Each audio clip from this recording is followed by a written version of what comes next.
A paz do Senhor, meus irmãos. Hoje nossa aula é uma continuação do estudo dos Atos dos Apóstolos. Como eu disse na aula anterior, nós vamos sempre seguir essa programação, esse roteiro.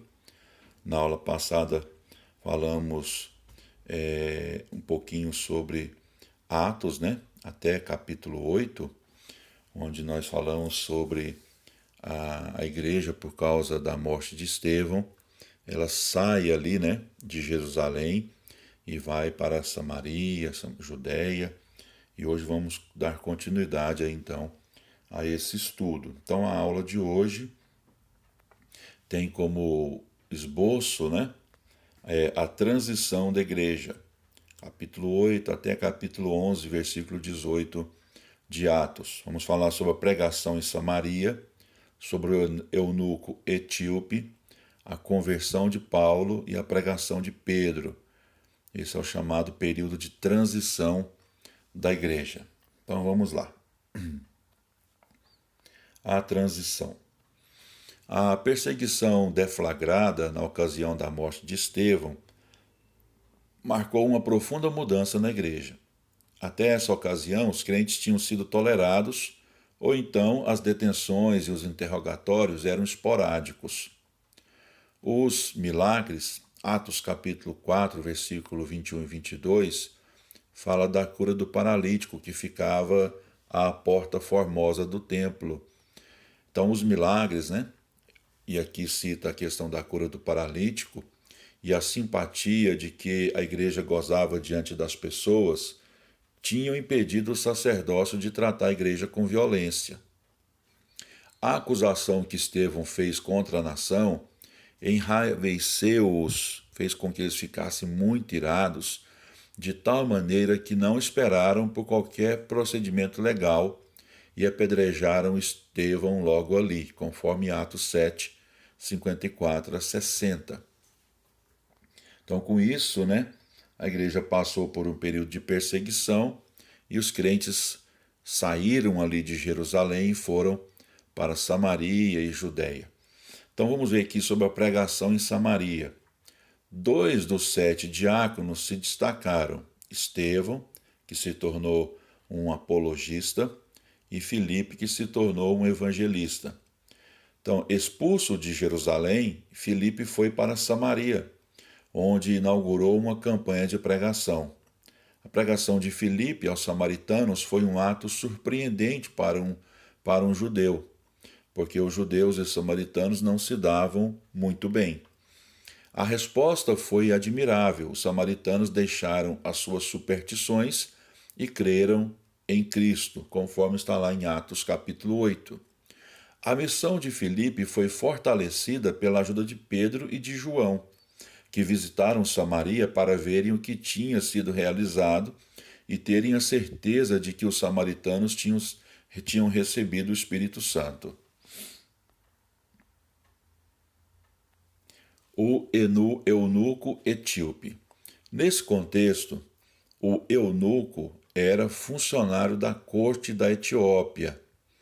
Não eunuco em um outro sentido, né? Mas no sentido de alto funcionário. Então essa palavra eunuco também tem o sentido de funcionário, alto funcionário de uma corte. Então nesse contexto aqui, essa palavra eunuco é para dizer que ele era um alto funcionário da corte, né, da Etiópia. E o texto diz que ele era um prosélito, ou seja, um gentio. Ele não era judeu, no caso dele era etíope, recém-convertido à religião judaica. Então, esse eunuco etíope estava regressando de uma peregrinação a Jerusalém. A entrevista de Filipe com o etíope esclarece que o ministério a uma pessoa é tão importante como o ministério para as multidões, e mostrou o método de pregar usando o Antigo Testamento. Atos não relata as consequências da conversão do eunuco etíope e não cita o efeito do evangelho na Etiópia, mas indica que o período de transição de Jerusalém para o mundo gentílico marchava em várias direções.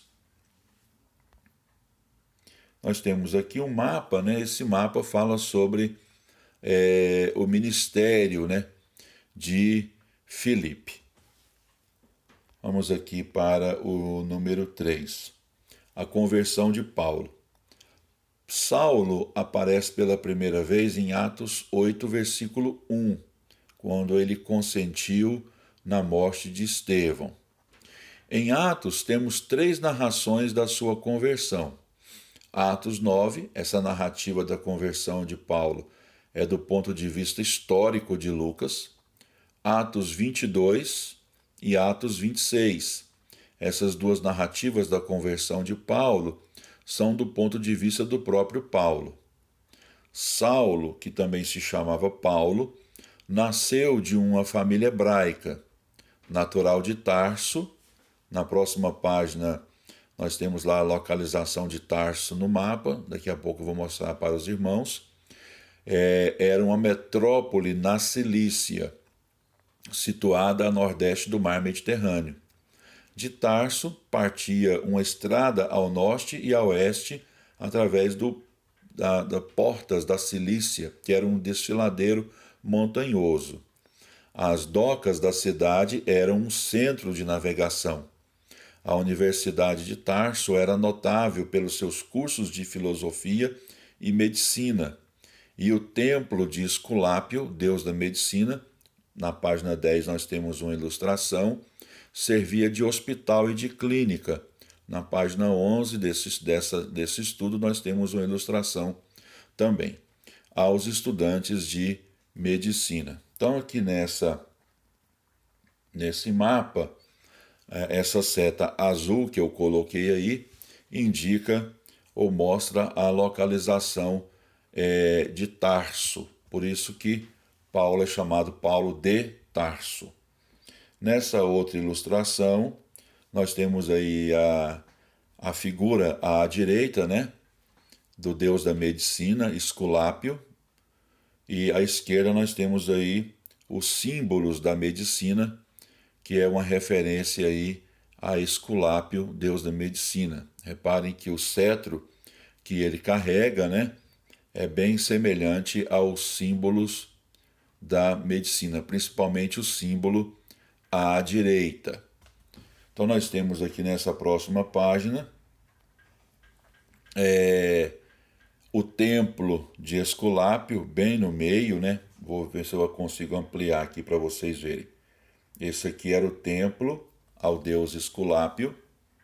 Aqui à esquerda nós temos o chamado abaton, que era onde os pacientes dormiam à noite e eram visitados, né, por Esculápio, também chamado de Asclépio, e suas filhas, e eram supostamente aí curados, né?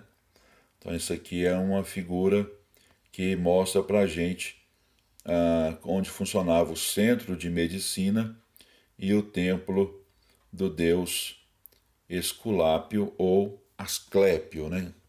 Pode ser esses 2 nomes, né? Então, o apóstolo Paulo, ele nasceu aí nesse ambiente, né?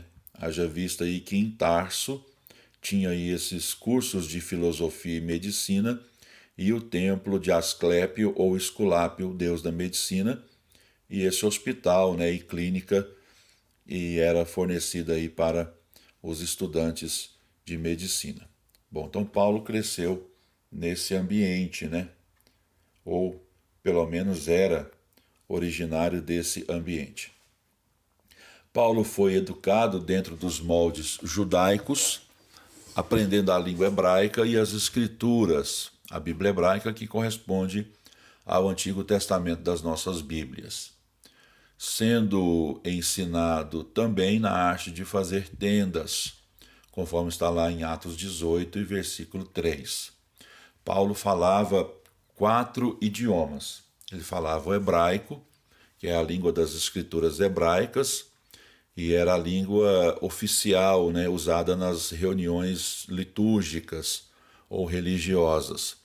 Ele também falava o aramaico, que era a sua língua, né, original. Na época do Novo Testamento, os hebreus tinham como idioma o aramaico. Ele também falava o grego, que era a língua principal de Tarso e era a língua comercial do mundo greco-romano nos tempos do Novo Testamento. E ele também falava o latim, que é a língua oficial, que era a língua oficial de Roma. Então, portanto, Paulo falava 4 idiomas. Aos 12 anos de idade, Paulo foi enviado para Jerusalém para estudar com Gamaliel, conforme os textos de Atos 22, 3 e Gálatas 1 e 14. Paulo era um fariseu zeloso e um dirigente do judaísmo. Atos 26, 10 diz: dei o meu voto contra estes. Se for tomado literalmente, isso indica que ele era um membro do Sinédrio. Sinédrio era o superior tribunal judaico para julgar as causas religiosas e civis. Se for assim, ou seja, se realmente ele fosse um membro do Sinédrio, ele deveria ter 30 ou mais anos de idade na ocasião do martírio de Estevão.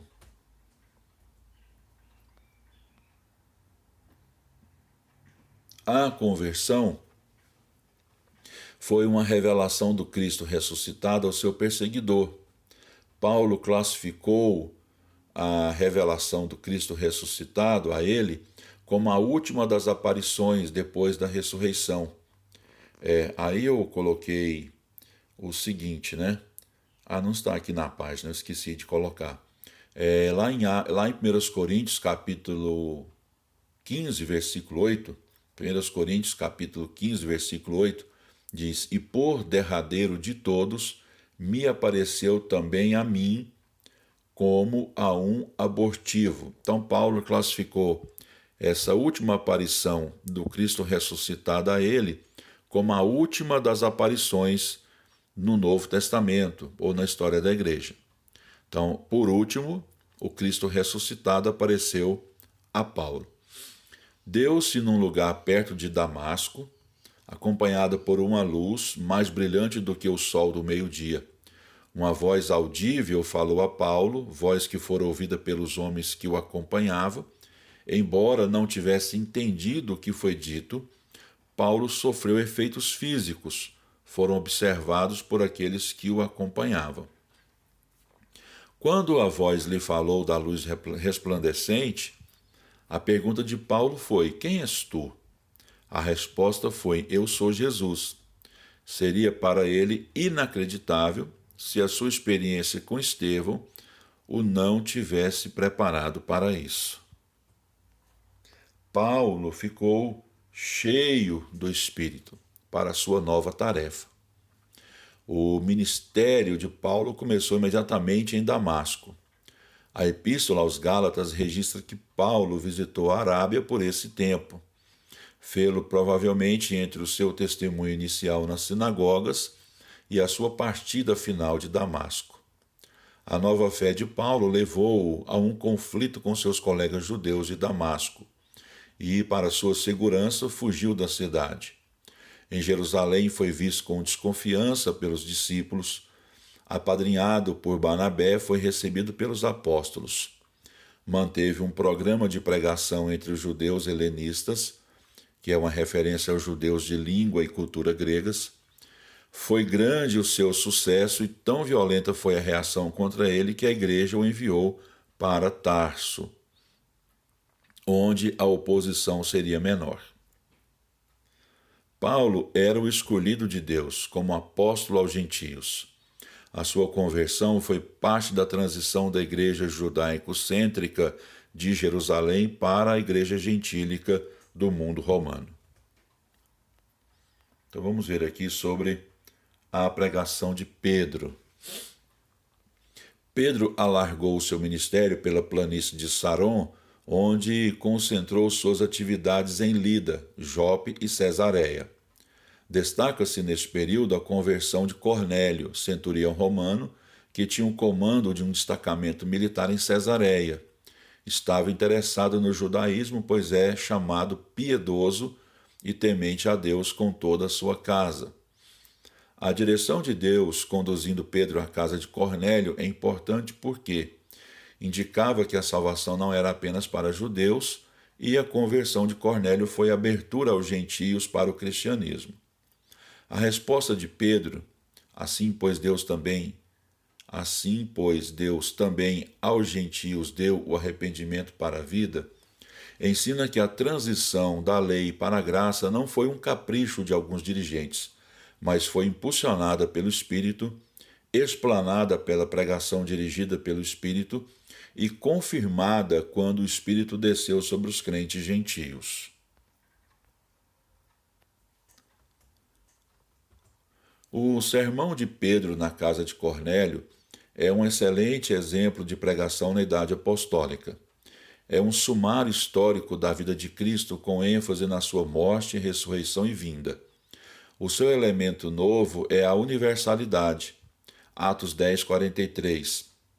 Os profetas dão testemunho de que, por meio do seu nome, todo o que nele crê recebe remissão de pecados. Até esse tempo, esse texto está lá em Atos 10, 43. Até esse tempo, Pedro pregara aos judeus, conforme Atos 2, 22, 3, 13 e 25, Atos 4, versículo 8. Aqui, Pedro adaptou a mensagem a um auditório que não possuía a herança do pacto e da lei, e disse que era dirigida a todo o que crê. O período da transição foi marcado por mudança geográfica de Jerusalém para toda a Palestina, abrangendo a Samaria e estendendo-se à Síria e a Damasco, e também por mudança étnica. Foram abrangidos os samaritanos, os etíopes, os romanos. A mensagem de pregação começou a expandir-se na proporção em que o propósito de Deus em chegar aos gentios se tornava evidente, e o centro do seu pensamento mudou-se da restauração do reino para o perdão dos pecados. A igreja começou a viver o seguinte dilema: a lei devia ser aplicada aos gentios? Foi suprida uma nova liderança no sentido da expansão missionária. Um novo nível de crescimento estava aberto diante da igreja. Termina aqui a nossa aula. Muito obrigado pela atenção de cada um de vocês.